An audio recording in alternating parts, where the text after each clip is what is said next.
আজকে লাইটের খুব একটা ইন্টারেস্টিং একটা কোশ্চেন আমরা সলভ করবো। কোশ্চেনটা খুব ইন্টারেস্টিং লেগেছে। তো এরকম টাইপের কোশ্চেনটা ছিল যে আমাদের যদি একটা প্রিজম থাকে, প্রিজমটা 90, 30, 60 আর প্রিজমের মিউটা বলা আছে, √2।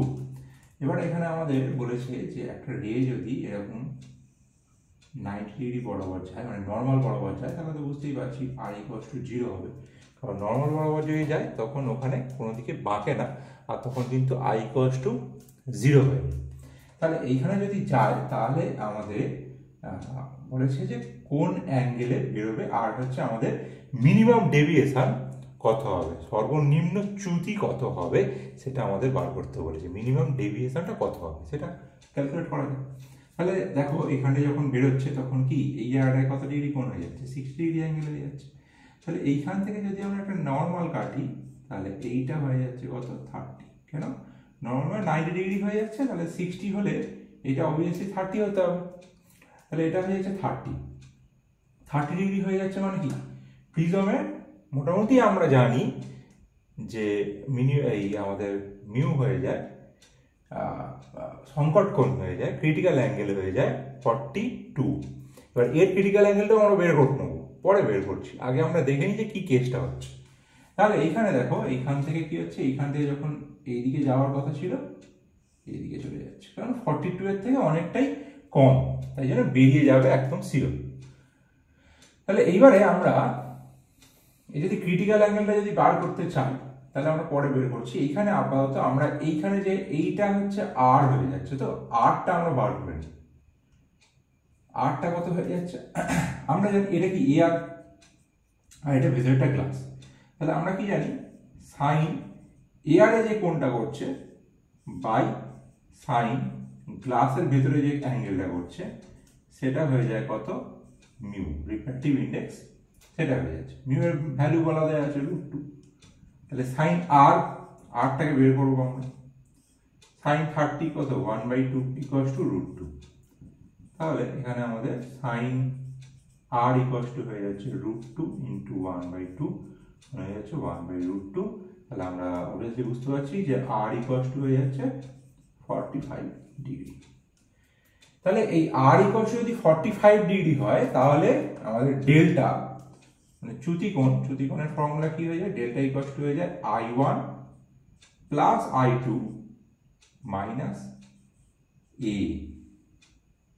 তাহলে এইখানটায় আমাদের যখন এই আরটা অ্যাকচুয়ালি কি i2, এইটা অ্যাকচুয়ালি কি হয়ে যায়, এটা অ্যাকচুয়ালি হয়ে যায় i1, কিন্তু i1 তো আমরা দেখতে পাচ্ছি 0 হয়ে যাচ্ছে।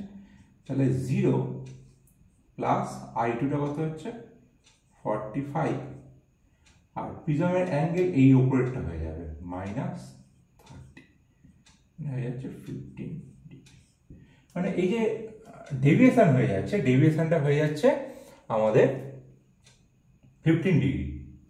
আর তার সাথে তার আরেকটা জিনিস যে এই গ্লাস আর এয়ারের এখানে ক্রিটিক্যাল অ্যাঙ্গেলটা, সংকট কোণটা আমরা কি করে বার করবো, যদি আমাদের সংকট কোণ মানে কি, এখানে ধরো এই গ্লাস আর এখানে এটা এয়ার, তাহলে এখান দিয়ে যেতে যেতে একদম এরকম চলে যাবে, মানে এটা 90 ডিগ্রি হয়ে যাবে। তাহলে এই অ্যাঙ্গেলটা হয়ে যাচ্ছে সংকট কোণ। এই আইটা কি করে বার করবো, আমরা এই air by glass sine 90 by sine i = হয়ে যাবে √2। কেন, আমাদের মিউ বলে দিয়েছে √2। তাহলে এখানে আমাদের সাইন 90 হলো কত, 1, আর সাইন i = √2। তাহলে সাইন i = 1/√2। এখানে i এর মান হয়ে যাচ্ছে 45 ডিগ্রি। তার মানে সংকট কোণ কিংবা ক্রিটিক্যাল অ্যাঙ্গেল আমাদের হয়ে যাচ্ছে 45, যেটা কিনা অবভিয়াসলি 30 থেকে অনেকটাই বড়।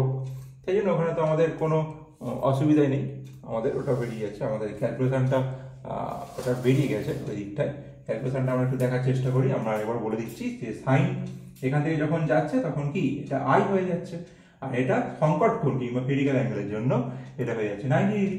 তাহলে air by glass, sine air by sine glass equals to mu, তাহলে 1/sin i ইকুয়ালস টু হচ্ছে এইটা। তাহলে সেখান থেকে আমরা i এর মানটা কিন্তু বার করে ফেললাম। আর এখানে অবভিয়াসলি যেহেতু 45 এর থেকে অনেকটা কম, আমরা তো জানি অ্যাকচুয়ালি যে আমাদের সংকট কোণ হয়ে যাচ্ছে i এর থেকে, মানে i প্রায় 42, গ্লাসের ক্ষেত্রে প্রায় 42, যেহেতু এটা 42 এর থেকে অনেকটা কম, তাই জন্য এখানে পাস করে বেরিয়ে যাচ্ছে। তাই জন্য এইখানে আমাদের চ্যুতি কোণটা কিংবা ডেভিয়েশনটা হয়ে যাচ্ছে 15 ডিগ্রি। এই ব্যাপার সম্বন্ধে, এই যে প্রিজমের থেকে যে পাস করে বেরিয়ে যাওয়া, প্রিজম থেকে যে কোন কোন অ্যাঙ্গেলের ডেভিয়েশন হচ্ছে সেইগুলো জানার জন্য যদি কোনো কোয়ারিজ থাকে তাহলে অবশ্যই কমেন্টে জানাও।